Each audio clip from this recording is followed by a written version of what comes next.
Before we begin, I thought it would be fun if everyone lets me know in the comments where they're watching this video from. And while you're down there, don't forget to subscribe. Now let's start today's episode. Carla Vicentini.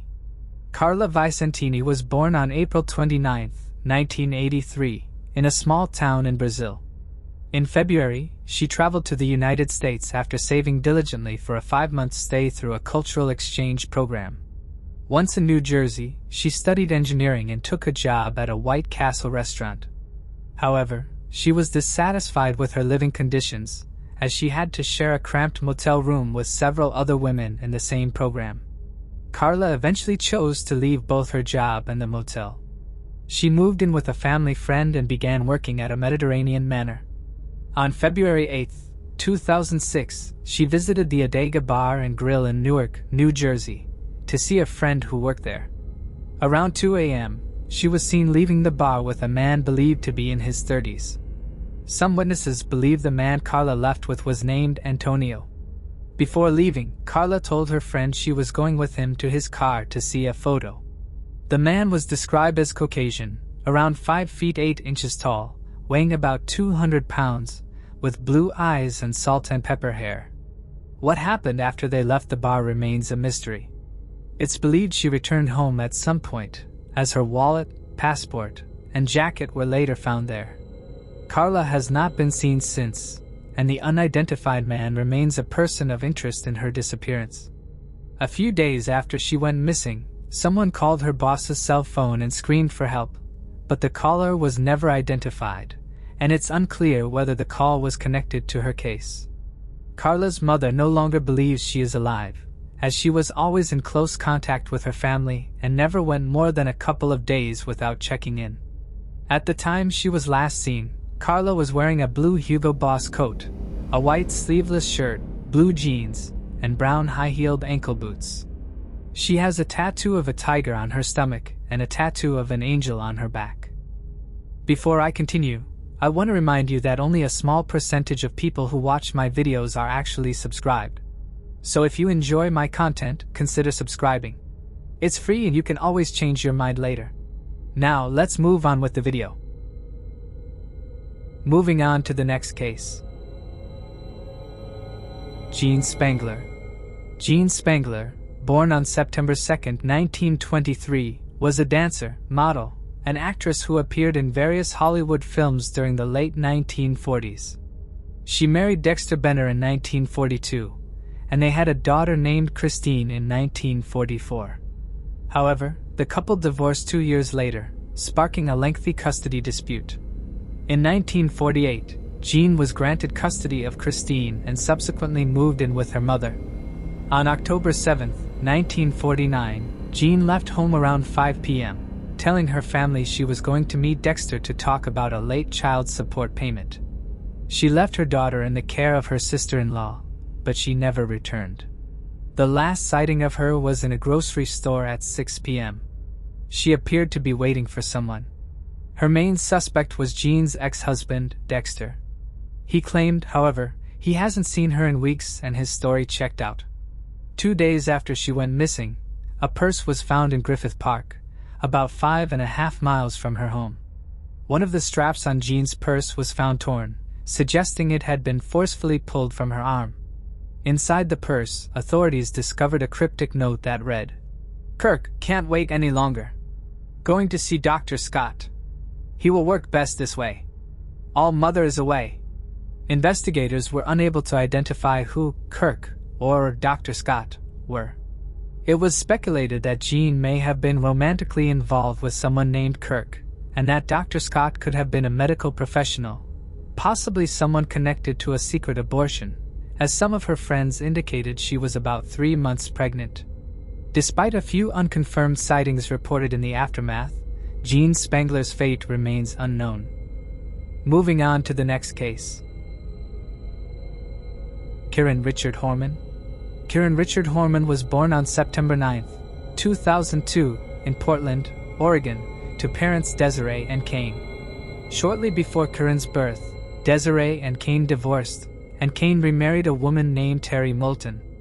On June 4, 2010, 7-year-old Kieran was taken to school by Terry, who stayed with him while he attended a science fair. This photo was taken at the science fair. At 8:45 a.m., Terry left the school, and she saw Kieran walking down the hall to his first class. However, Kieran never made it to class and was marked absent for the day. Later, around 3 p.m., Terry, Kane, and their daughter Kiara waited at the bus stop to pick up Kieran. The bus driver informed them that Kieran never boarded the bus. The school was then called, and the family then learned that as far as the school is concerned, Kieran was not at school after the science fair. Realizing this, the police was called. What ensued was the largest search in Oregon history. During the search, some very interesting information came out. It turned out that Terry possibly offered to pay the landscaper a lot of money to take out Kane. It is not entirely clear whether this incident occurred, especially considering that the district attorney reportedly told the landscaper he would be deported if he didn't testify against Terry. Regardless, Kane divorced Terry and obtained a restraining order against her. Terry also failed 2 polygraph tests when questioned about Kieran's disappearance. In May 2020, a book titled Boy A: Search for Kieran Horman was released. In the book, it is claimed that Kieran's bus driver, along with a classmate and 2 of the classmates' family members, saw Terry walking with Kieran through the parking lot after the science fair. Additionally, police have announced they are looking for an unknown man who was seen in Terry's truck on the day Kieran disappeared. While Terry remains the primary suspect, there is still not enough evidence to charge her. She continues to deny any involvement in Kieran's disappearance, and even went on a public television show in 2016 to proclaim her innocence. To this day, the fate of Kieran Horman remains unknown, and many continue to hope for answers. Moving on to the next case. Lillian DeCloe. On Saturday, April 29, 1994, June Nicholas discovered her 89-year-old aunt, Lillian DeCloe, dead on the floor of her yellow brick home at 1550 Northwest South Avenue in Pompano Beach, Florida. Lillian had been brutally beaten, assaulted, and strangled in broad daylight, leaving no clues as to who was responsible. The horrific murder would lead investigators down a long path, where DNA evidence and forensic analysis would eventually uncover a shocking truth. For the next 28 years, June and the rest of Lillian's family would be consumed by grief, desperately asking, who could have hurt such a harmless elderly woman?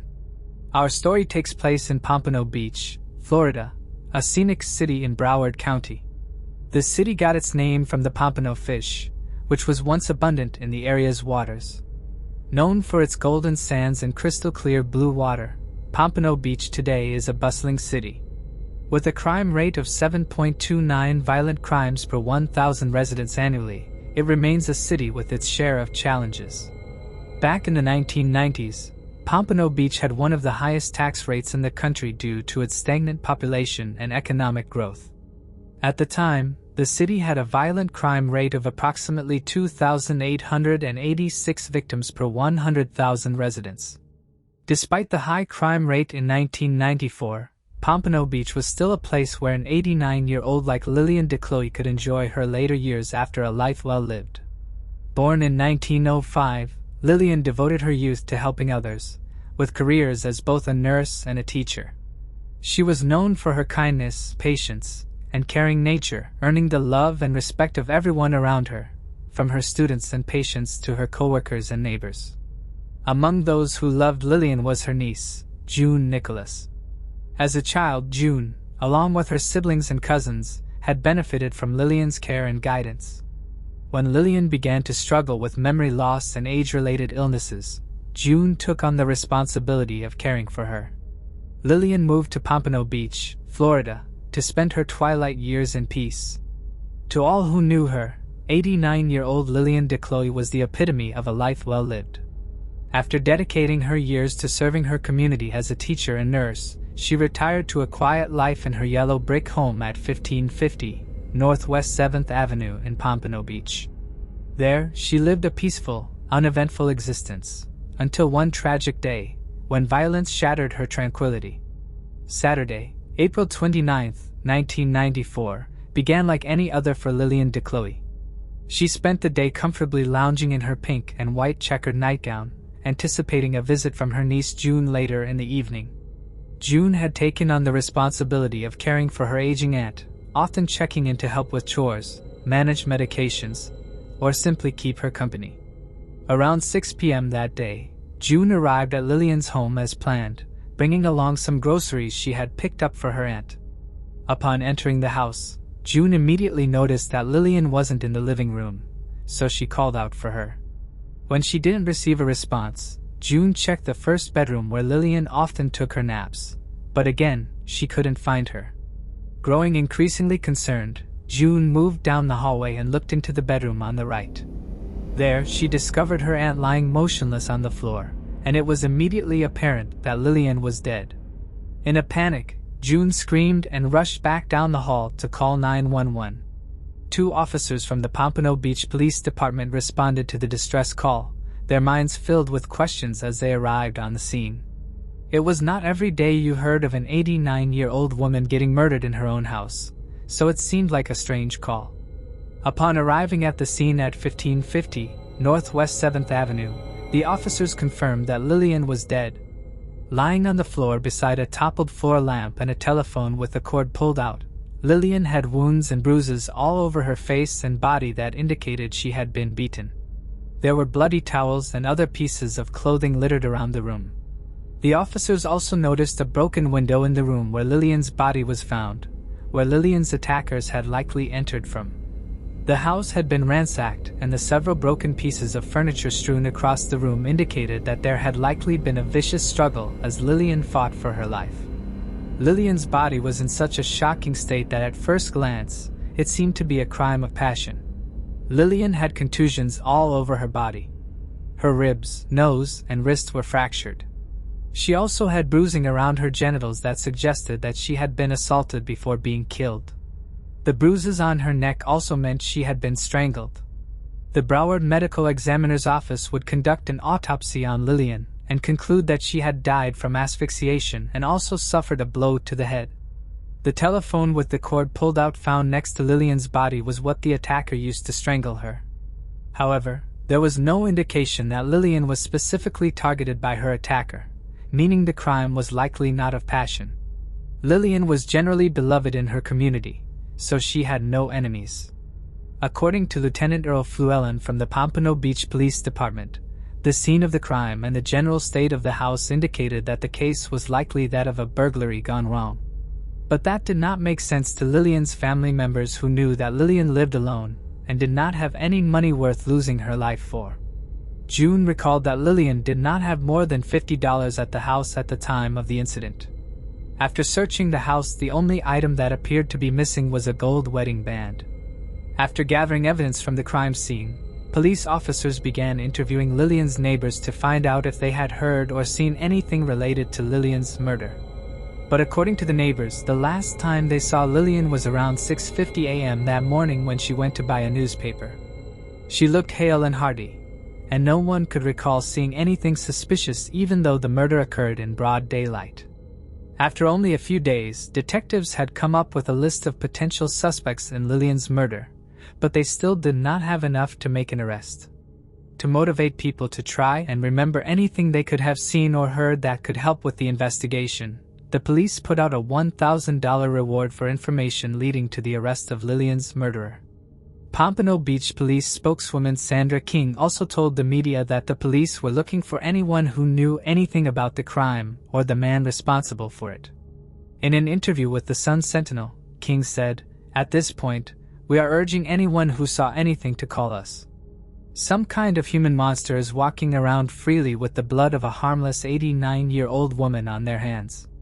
But despite this promising progress the investigation made in the first few weeks, all the leads soon dried up and the case grew cold.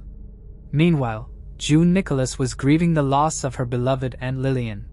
She had to take a whole year off of work because it was just so hard to move on without her aunt, and without knowing what happened or who hurt her in that manner. The grief got so heavy that she had to ask someone else to take care of her kids for a few months because she was hurting too much to care for them. She couldn't watch the image of Lillian lying lifeless on the floor away from her mind, no matter how hard she tried. As if this wasn't bad enough, the case went cold, dashing all her hopes of discovering what had really happened to Lillian. For the next 10 years, there were no new updates in the Duclos case, and it was shelved and forgotten about. But by 1999, the Broward Sheriff's Office had begun providing law enforcement services to Pompano Beach. This included taking over all of Pompano Beach's cold cases. By February 2004, one of the cold cases that the Broward Sheriff's Office detectives reopened was the 1994 homicide of Lillian DeCloe. Detective David Tousley with the Broward Sheriff's Office headed the investigation with the help from other detectives from the unit.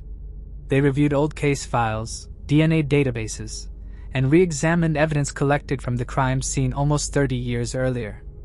One piece of evidence that stood out was the pink and white checkered nightgown that Lillian was wearing on the day she was murdered. When they sent this nightgown to the lab to be retested, they discovered that it had bodily fluids from the male attacker, which was perhaps the most crucial piece of evidence in solving the mystery. When the police developed a genetic profile from the fluid sample obtained from the nightgown, they entered the information into the FBI's Combined DNA Index System, also known as CODIS, but they could not find a match. Once again, a promising lead had dried up, and the case went cold. However, Detective Tousley was determined to close the case of Lillian DeCloe so that her family could find closure and move on. And so even if it took another 15 years, Detective Tousley's dogged determination led him to re-examine the case in February 2019 under the Broward Sheriff's Office newly created Cold Case Unit. According to Jennifer Parker, the Broward Sheriff's Office criminalist in charge of conducting the DNA analysis of the evidence in the case, it did not initially seem like anything would come from reinvestigating the DeCloe case. But thanks to advancements in DNA testing technology, Tousley believed he could unravel the identity of the individual who left their bodily fluid on Lillian's nightdress. Armed with this new technology, analysis at Broward County Crime Lab obtained a more thorough DNA profile. In February 2021, Detective Tousley and his team asked the Florida Department of Law Enforcement to use the DNA profile to conduct a familial search of its offender database. That is, they ran the DNA profile through the database of registered offenders and people who had been arrested. This technique matches the DNA profile with the possible first-order relatives in the database, such as a child, father, or sibling. The search resulted in a match. The DNA from the crime scene shared overwhelming similarities with that of a known offender in the system. The offender turned out to be the son of the man whose DNA was found on the dress Lillian DeCloe was wearing on the day she was murdered. This man's name was Johnny Mack Brown. Johnny Mack Brown was born in 1954, making him 40 years old at the time of Lillian DeCloe murder, a Vietnam War veteran who suffered from PTSD. Life after the military was not good for Johnny. His PTSD made him resort to drug use, which eventually resulted in drug addiction. And because of his mental health issues and addiction, he could not find steady jobs. For a long time, Johnny became homeless as well. During the initial investigation into Lillian's death, Johnny was never considered a suspect, or even linked to the crime. He remained entirely off the radar of law enforcement.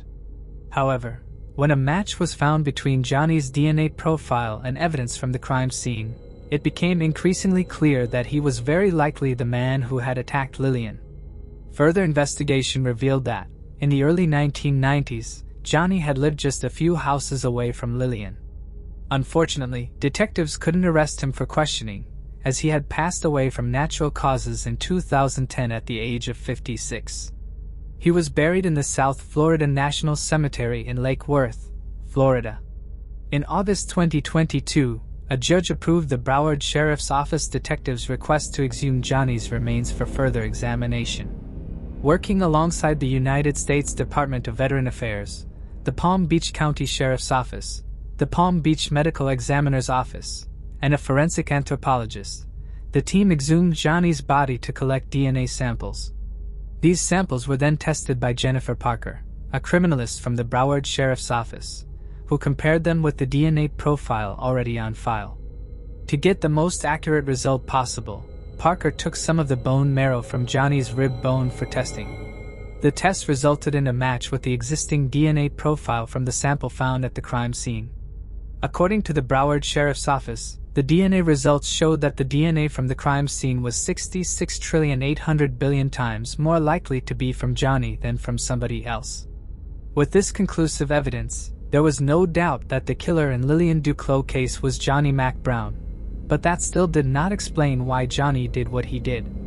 The earlier assumption that it was just a case of burglary gone bad seemed to be the best explanation for the whole incident. In a press conference, Broward County Sheriff Gregory Toney explained that it was most likely a crime of opportunity. He lived close by, only a few houses down, the sheriff said. When he fell on hard times and he went homeless and had a drug habit, it indicated that he broke into the house.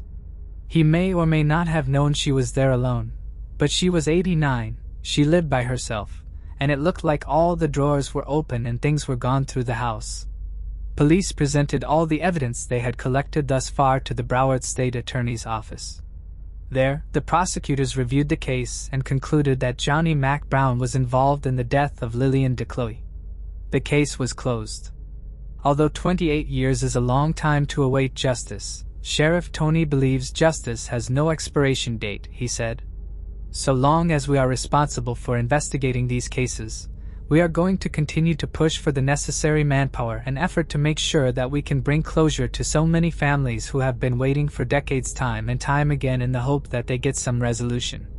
Lillian Duclos' family spent 28 years praying for answers to the mysterious circumstances surrounding the death of their beloved Lillian. After many years, June Nicholas, who had discovered her Aunt Lillian's lifeless body all those years ago, finally felt a sense of closure. She expressed relief over the dedication of the Broward Sheriff's Office in uncovering the truth behind her aunt's death. June believes that, with this revelation, Lillian can now rest in peace. "I know wherever she is, she can sleep in peace," she said. "We can move on. We can die in peace because we know it wasn't a murder that was unsolved."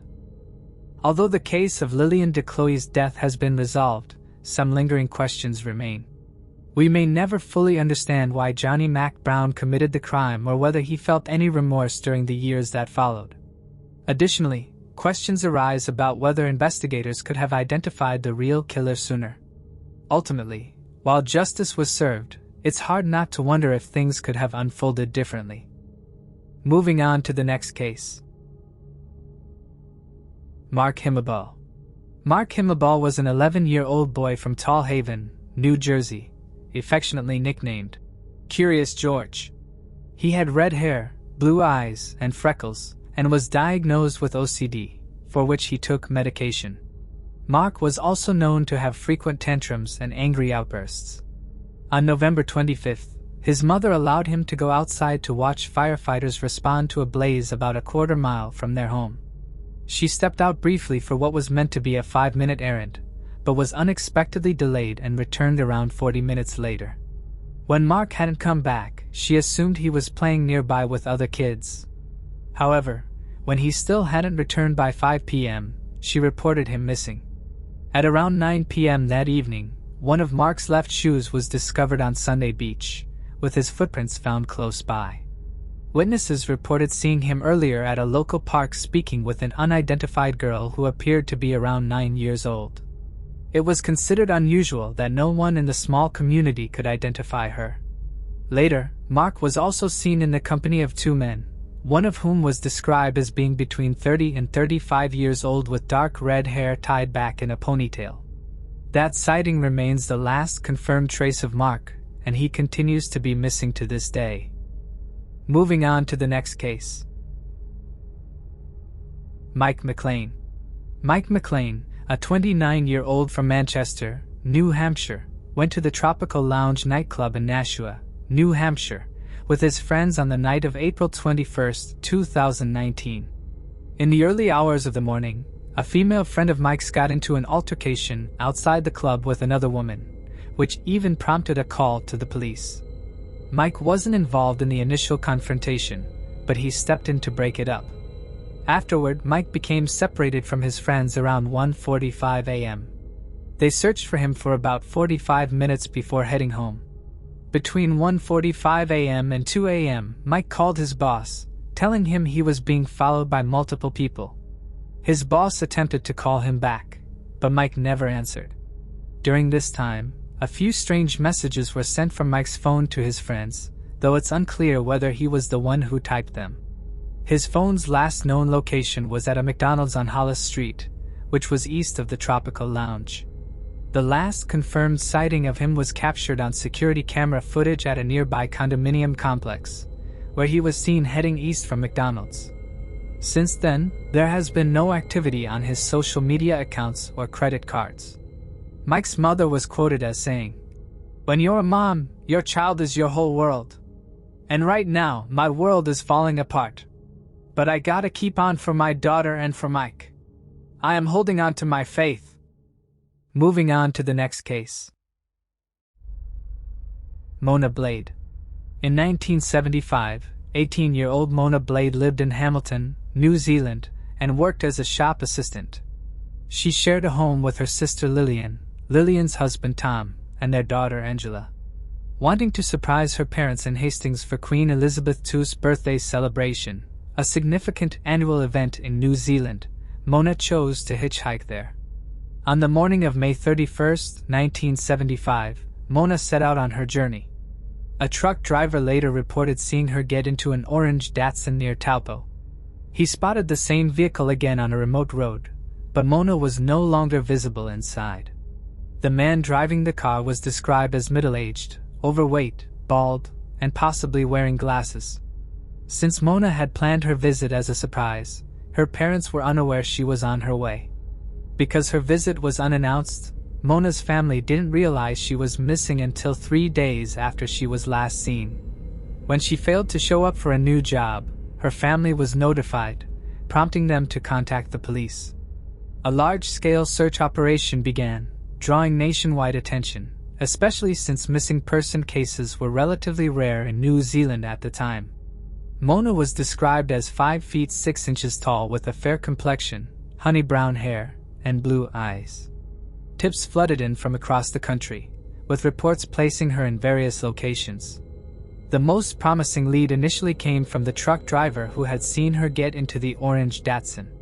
Search teams, including police officers, volunteers, sent dogs, and helicopters, combed the area where the car had later been spotted on a remote road. Authorities offered a $10,000 reward for information and inspected every orange Datsun of that model registered in New Zealand. By December, there was no sign of Mona or the man she was last seen with, so the investigation was scaled down. Something that hampered the initial investigation was the pictures the family supplied of Mona. In the pictures, she was younger with longer hair. When she disappeared, she had much shorter hair. Each time the police spoke to the truck driver, he would change some details of his story. This caused the police to believe he was being influenced by what he heard and read about the case. This meant that the initial investigation looking for suspects in a Datsun might have been a complete waste of time. A year after she disappeared, Mona's father, Peter Blades, spoke about a hard time his family is going through. They received lots of letters saying bad things about their man Mona. There was even a woman who claimed Mona was taken by a wicked scientist who wanted her brain cells. There were a couple of confirmed suspects, such as a man that rented a Datsun like the one she was seen in, possibly bought a trucker if he was being truthful. The man rented a Datsun on a day she disappeared, and 2 weeks later, he ended his own life and the life of a student. It also became known to the police that Mona had connections with gangs and maybe a gang member could be involved with her disappearance. In February 2004, the police believe they finally solved their disappearance. They came across a shallow grave that had a piece of concrete with the name Mona Blades on it. It was later discovered that the grave site, once thought to be a possible clue, was in fact a hoax. The previous property owner had engraved the name and dug the grave as a joke back in 1998. In February 2005, Mona's brother Tony Blades told the Daily Post that the family had largely stayed silent for 30 years because speaking about Mona's disappearance was simply too painful, particularly for their mother, who was in her 80s at the time. Their father had passed away without ever knowing what happened to his daughter. In 2018, the case was revisited on the television series Cold Case. Detectives re-examined the original investigation and concluded that too much focus had been placed on the man driving the orange Datsun. They also noted that if the family had shared photos of Mona with her shorter hairstyle, it might have helped witnesses recall her more accurately. Perhaps most significantly, the review revealed that gang members had traveled along the same road to a gathering in Wellington the weekend Mona disappeared, presenting a new possible avenue of inquiry. Now, more than 45 years later, her case remains unsolved, but investigators continue to pursue new leads as they arise. Moving on to the next case. Morgan Chantal Nick. Morgan Chantal Nick was born on September 12, 1988, in Arkansas. On the evening of June 9, 1995, she and her mother, Colleen, attended a Little League baseball game. Around 10:30 p.m., Morgan asked for permission to catch lightning bugs with some friends. Although it was already dark and Colleen was hesitant, she eventually agreed. About 15 minutes later, Morgan's friends returned, without her. When Colleen asked where her daughter was, the children said Morgan had stayed behind to empty sand from her shoes near Colleen's car. But when Colleen went to the car, there was no sign of Morgan. She began searching the area and alerted a game official about her missing daughter. Shortly afterward, some of Morgan's friends mentioned that they had seen a strange man talking to her as she was putting her shoes back on. Morgan Nick has never been seen or heard from since the night of her disappearance. A composite sketch of the man last seen speaking with her was created and circulated, but he has never been identified. In 1996, Colleen Nick founded the Morgan Nick Foundation, an organization dedicated to supporting families of missing children and working to prevent child abductions. In Arkansas, the state's Amber Alert system is officially named the Morgan Nick Amber Alert in her honor. In August 2012, two previously convicted felons, Tanya Smith and James Monhart, were arrested for computer fraud after attempting to steal Morgan's identity. Over the years, there have been a few anonymous tips, but none have led to a breakthrough. To this day, Morgan Nick's case remains unsolved. Moving on to the next case. Reldon Keys. Very little is known about this next case, and given that it occurred 65 years ago, the chances of it ever being solved are slim. Still, I chose to include it. Reldon Keys, born in 1914, was a multifaceted American artist, known as a poet, painter, novelist, short story writer, and filmmaker, among other roles. Keys is regarded as a significant poet of the mid-20th century, and his work continues to be studied in academic settings today. He has had a profound impact on generations of English-language poets. Despite his talent, Keys often felt disillusioned by the limited recognition his work received. He confided in friends that he sometimes had the urge to simply vanish. On July 19, 1955, his car was discovered abandoned on the Marin County side of the Golden Gate Bridge. It remains uncertain whether he chose to disappear and begin anew, or if he took his own life. Moving on to the next case. Sama McCresta. On a cold February morning in 2014, law enforcement in a small Virginia town began a search for a missing college student. 21-year-old Sama McCresta, a dedicated daughter and an outstanding student, had disappeared without a trace after an evening meetup with a friend. Her parents, who were accustomed to receiving daily calls from their daughter, became alarmed when they didn't hear her voice for the first time.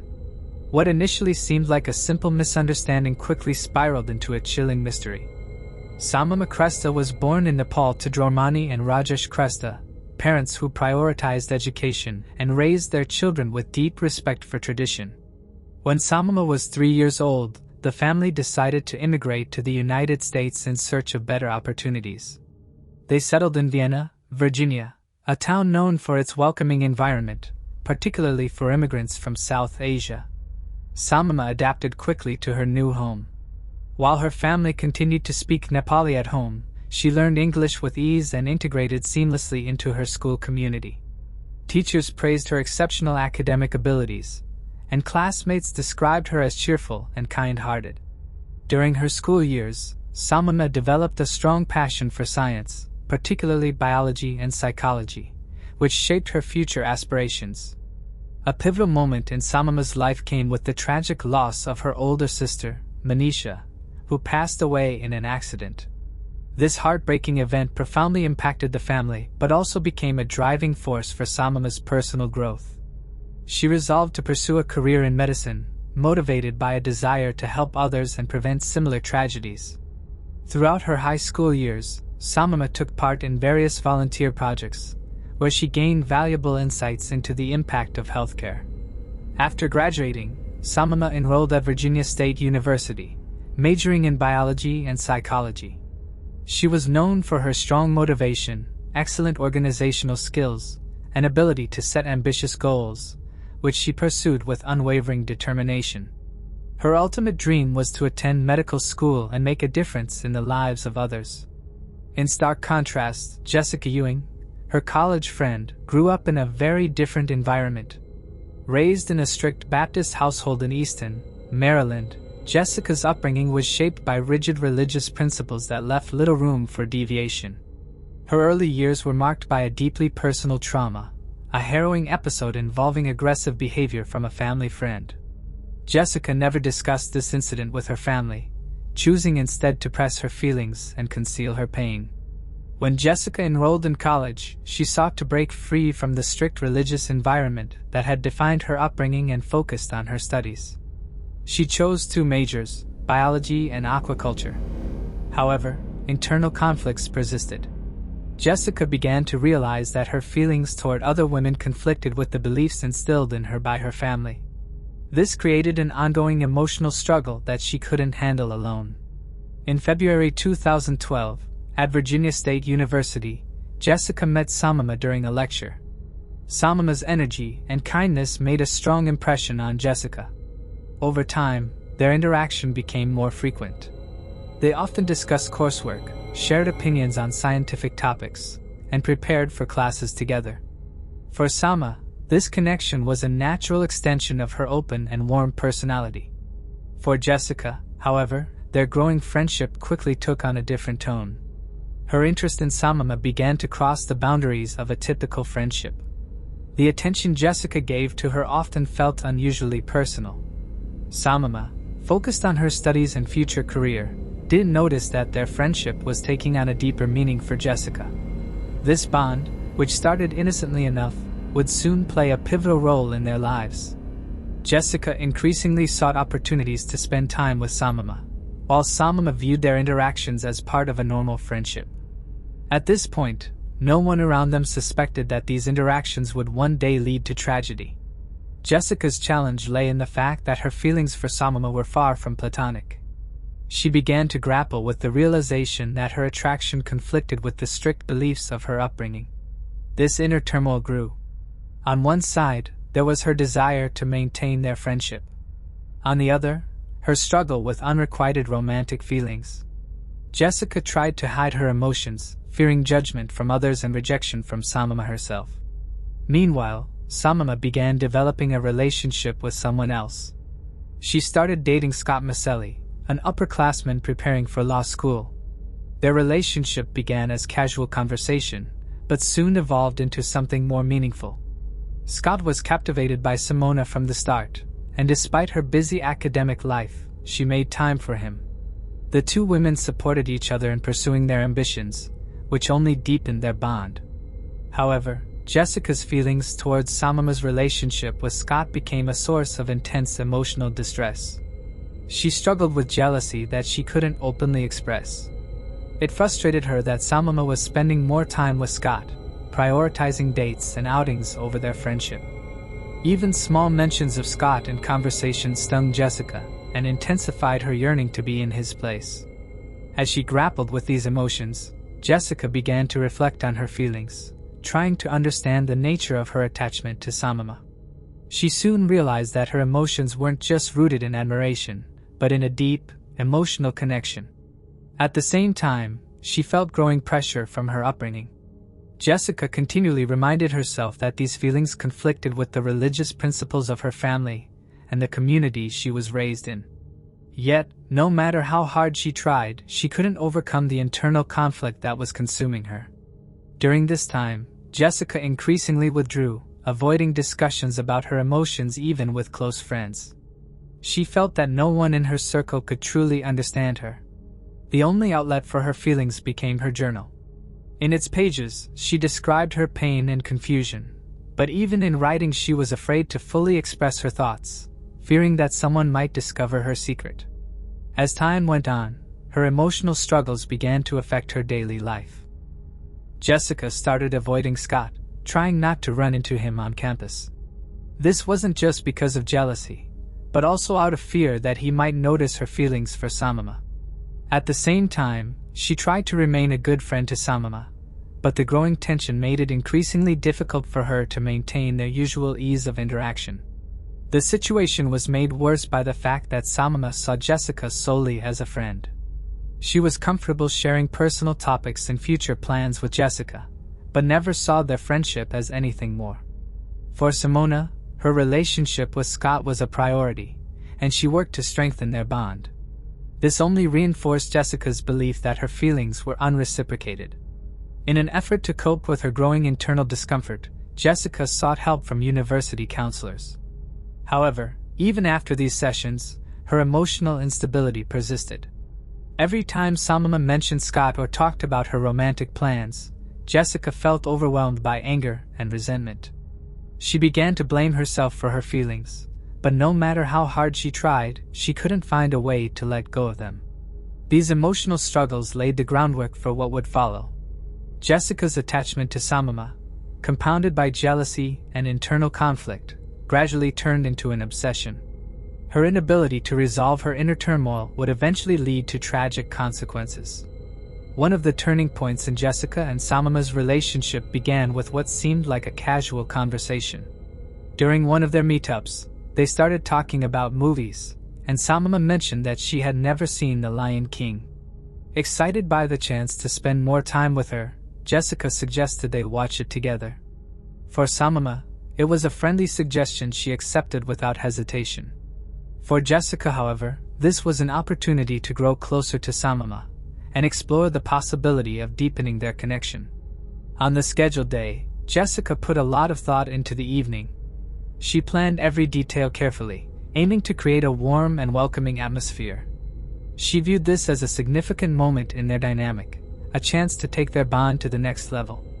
Samama, on the other hand, approached the evening with her usual casual and relaxed demeanor. This difference in perspective became the first sign of how differently they interpreted their time together. What Jessica saw as a pivotal moment, Samama saw as a simple movie night with a friend. As the film played, Jessica grew increasingly tense. Her focus wasn't on the movie storyline, but on Samama sitting next to her. She felt it was the perfect moment to finally express her feelings. At one point, unable to contain her emotions, Jessica interrupted their conversation about the film and nervously leaned closer. She jokingly suggested they try a kiss, presenting it as a light-hearted idea. Samama was taken aback, but didn't see it as a big deal. She interpreted it as nothing more than a curious and harmless experiment, driven by the playful nature of their friendship. Without giving it much thought, she agreed, seeing it as just another quirky moment in their interactions. For Jessica, however, this kiss was monumental. She saw it as validation of her hopes, and believed it might mean her feelings were reciprocated. After that evening, their perceptions of the situation diverged drastically. Samama resumed her daily life, treating the event as insignificant. She continued to interact with Jessica as she always had, unaware of the profound impact it had on her friend. Jessica, on the other hand, couldn't stop replaying the moment in her mind. She overanalyzed every word, every action, looking for hidden signs that Samama might share her feelings. From that point on, Jessica's internal tension began to escalate. She slowly realized that Samama didn't see her the way she had hoped. This gap between Jessica's expectations and reality left her feeling increasingly frustrated and disappointed. Attempts to bring up the topic with Samama didn't yield the responses Jessica wanted, further fueling her emotional distress. Jessica's growing struggles led her to seek help from a university counselor, who recommended she start a course of medication to stabilize her emotions. The prescribed treatment was intended to alleviate Jessica's anxiety and help balance her mood swings. However, she didn't experience significant improvement. The problem lay in Jessica not being fully honest with her therapist about her feelings or the nature of her relationship with Samama. By withholding key details, she made it difficult for her counselors to fully understand her situation and offer the right support. Jessica sought solace in conversations with her friends, discussing her emotional struggles without explicitly mentioning Samama. However, she soon realized that those around her couldn't provide the comfort she needed. Her expressions of discomfort were often dismissed as trivial, and the advice she received felt generic and unhelpful, deepening her sense of isolation. Meanwhile, Samama became increasingly focused on her studies. After being accepted into the University of Pennsylvania's medical program, she threw herself into preparing for this exciting new phase of her life. Her schedule became more demanding, and her priorities shifted toward academic and professional goals. She spent less time with friends, including Jessica, and concentrated almost entirely on her career aspirations. For Samama, this period marked the beginning of her long-awaited dream to become a doctor. For Jessica, this growing distance was deeply painful. She interpreted it as a sign that their relationship no longer held the same importance to Simona. Even their rare interactions brought little solace. Their conversations revolved around Simona's plans and academic progress, rarely touching on personal topics. Jessica felt increasingly sidelined, which only amplified her feelings of inadequacy. In this context, Jessica began experiencing obsessive thoughts about how to restore her connection with Simona. She imagined various scenarios where she would confess her feelings or find ways to capture Simona's attention again. However, every potential solution she envisioned seemed insufficient. At some point, Jessica started considering more significant actions to regain Simona's focus. One early indication of the events to come was a conversation Jessica had with a friend. She mentioned her desire to plan a special evening for Simona, one where they could have an open and honest conversation to resolve lingering tensions. She talked about the potential details of this meeting, but avoided specifics. Jessica hinted that the evening needed to be something Simona would remember for a long time. At the time, her words seemed innocent. But in hindsight, they took on a more ominous tone. On the evening of February 7, 2014, the two friends arranged to meet at Samama's home. Jessica had carefully prepared for the occasion, viewing it as a pivotal moment to rekindle their closeness. She chose an outfit she thought would be fitting for the special night, and brought along wine and dessert, hoping to create a relaxed and inviting atmosphere. To Jessica, this evening was far more than a friendly gathering. It was an opportunity to express her feelings and perhaps receive the response she had long been hoping for. When Jessica arrived, her expectations were immediately shattered. Simona greeted her in casual attire, wearing simple pajamas and slippers with no hint of the celebratory atmosphere Jessica had envisioned. For Samama, this was just an ordinary evening spent with a friend. She planned to share dinner and conversation, but nothing more. This stark contrast in how they perceived the evening was the first blow to Jessica, who was already in an emotionally fragile state. As the evening went on, the tension between them grew. Jessica tried to steer the conversation in a direction that she hoped would bring them closer. She made subtle remarks about their friendship and how much Samama meant to her. But Samama, focused on everyday topics, didn't read into Jessica's words. At one point, Jessica cautiously shifted the conversation toward more personal matters, asking questions about Samama's feelings toward her. She phrased them carefully to avoid suspicion. But with every vague or dismissive response from Samama, Jessica's frustration grew. The breaking point came when Samama openly stated that their friendship had no romantic undertones for her. She explained that she had always seen their relationship as strictly platonic, and that the kiss they had shared was nothing more than a moment of curiosity. For Jessica, these words marked the end of any hope she had been holding on to. Months of resentment and hurt came rushing to the surface. She felt humiliated and rejected, unable to accept that her feelings had been completely disregarded. The conflict escalated quickly, starting with raised voices. Jessica accused Samama of toying with her emotions and giving her false hope. Caught off guard by Jessica's outburst, Samama tried to calm her down, but her attempts only made things worse. Jessica's words turned into shouts and her gestures became increasingly threatening. Trying to defuse the situation, Simona suggested they end the conversation and wrap up the evening, but this only fueled Jessica's anger further. At some point, Jessica lost control of her emotions. She grabbed Samama, demanding that she listen. A brief struggle ensued, during which Jessica's frustration and hurt manifested in physical aggression. In an uncontrolled outburst, Jessica grabbed Samama by the neck and began squeezing. She didn't fully realize what she was doing until Samama stopped struggling. Only then did Jessica grasp the gravity of her actions. Her hands loosened and she stepped back, staring at the motionless figure before her.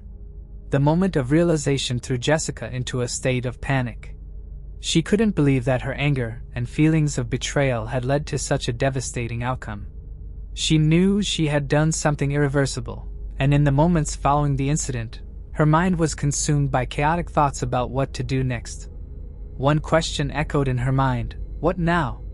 Her mind raced with chaotic plans, ranging from calling for medical help to completely hiding the body.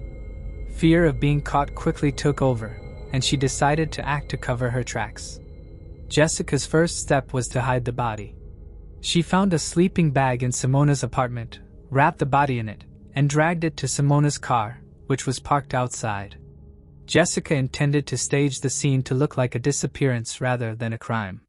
However, the task proved too challenging for her alone. She called two acquaintances, Kiefer Brown and Michael Heller, asking for their help with what she vaguely described as handling a problem. She deliberately withheld the details of what had happened. When the two arrived, they immediately noticed Jessica's nervous demeanor. She tried to persuade them to help move the body without revealing the full story.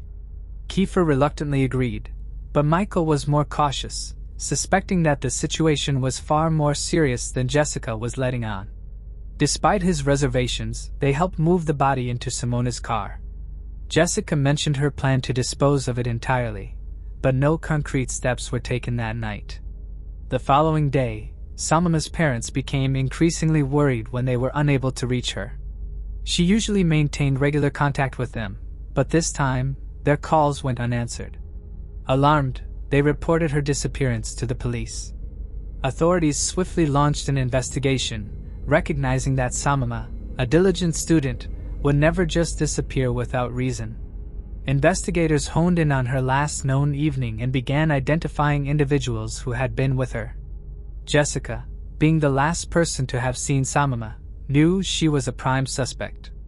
In an attempt to deflect suspicion, she voluntarily went to the police station with her attorney and parents, claiming that she wanted to cooperate. However, during questioning, Jessica refused to answer key questions, which raised suspicions among the investigators. Her evasive and unusual behavior made her the central focus of the investigation.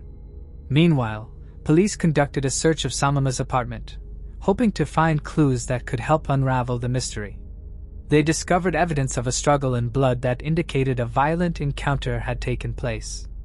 This supported their theory of foul play. Shortly after, Simona's car was found and inside investigators discovered her body. Jessica's attempts to hide the evidence had failed, as several mistakes, such as physical traces left at the scene, quickly connected her to the crime. A few days after Samama's disappearance, Jessica was arrested. Her behavior during interrogations raised even more red flags. She contradicted herself multiple times and avoided giving clear answers. Both Kiefer and Michael were also questioned by the police.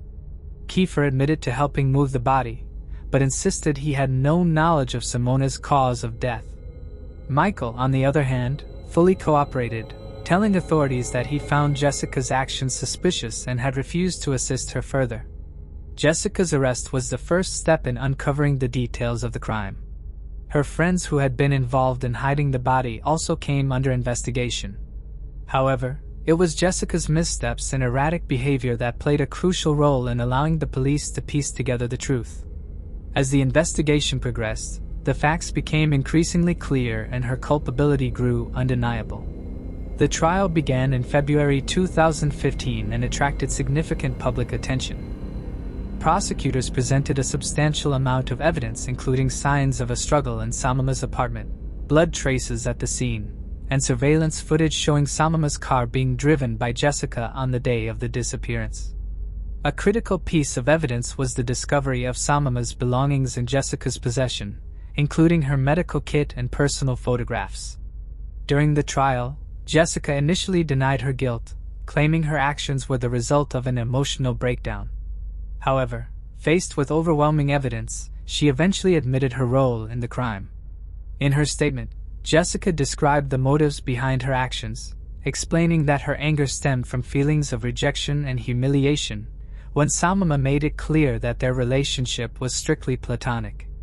Jessica stated that at the time of the crime, she was in a state of deep emotional distress, which caused her to lose control. Psychological evaluations confirmed that Jessica exhibited signs of depression and emotional instability, but experts noted that she was fully aware of her actions at the time of the crime. This finding was crucial in the court's decision not to consider her mental state as a mitigating factor.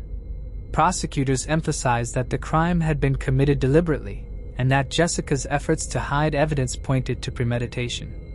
The defense attempted to portray Jessica as a victim of her own internal conflicts, but the substantial evidence and her eventual confession weakened their argument. The court's verdict was decisive. Jessica was found guilty of premeditated murder and concealment of a body. She was sentenced to 80 years in prison with 45 years to be served without the possibility of parole. Additionally, she received an extra 5 years for her attempts to cover up the crime.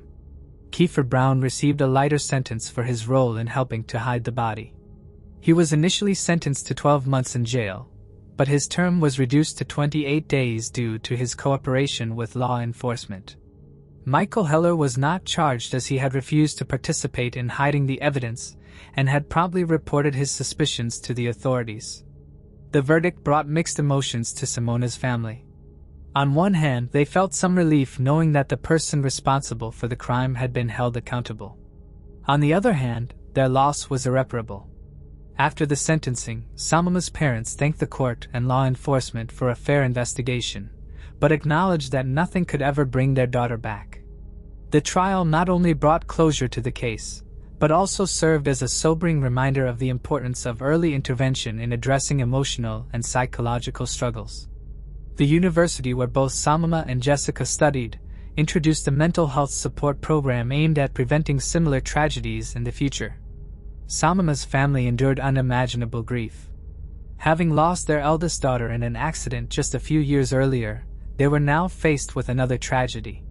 This event was marked by profound cruelty. Losing Samama not only took their daughter from them, but also shattered their sense of safety, trust, and justice. Her parents were devastated by the realization that someone they had considered a friend to their daughter could be capable of such an act. Their grief was deepened by prolonged anguish and the struggle to come to terms with the tragedy. The devastating loss left a permanent mark on the lives of those closest to Samama, sparking broader conversations about emotional resilience and mental health within educational and social systems. The tragedy highlighted the importance of timely intervention when emotional crises arise. The story of Jessica and Samama became a stark reminder of how suppressed emotions, unresolved internal conflicts, and a lack of emotional support can lead to catastrophic outcomes. Moving on to the next case.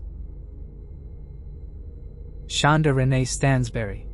Shonda Renee Stansberry was 24 years old when she vanished in Weldon, North Carolina. She was last seen around 6 a.m. on December 9, 2006, at her sister's workplace, the Waffle House. At the time, she had visible bruises on her face and legs, along with a noticeable bump on her temple. A customer at the restaurant gave her a ride to the West Side Trailer Court in Roanoke Rapids, where she had been staying with friends.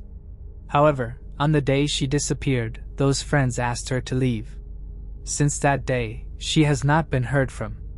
Initially, authorities believed Stansberry may have left on her own accord.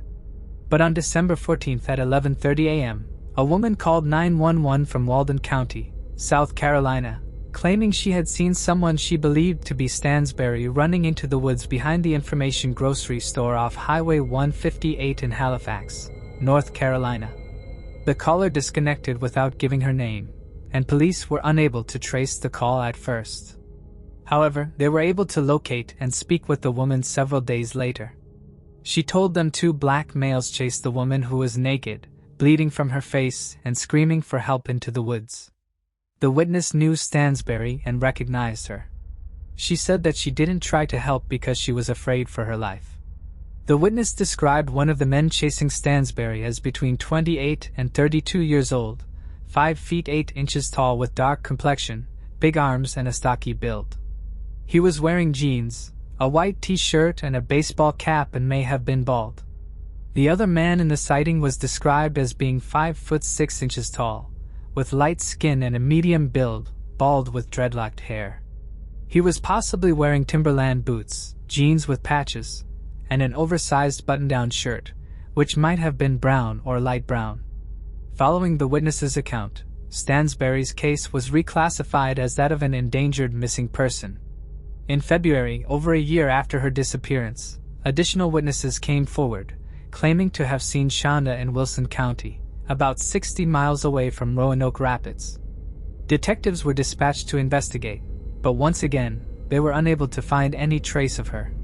Stansberry has 3 children, and her mother speculates that Shonda may have suffered a head injury that caused amnesia, leaving her unable to remember her identity. As of now, her case remains unsolved.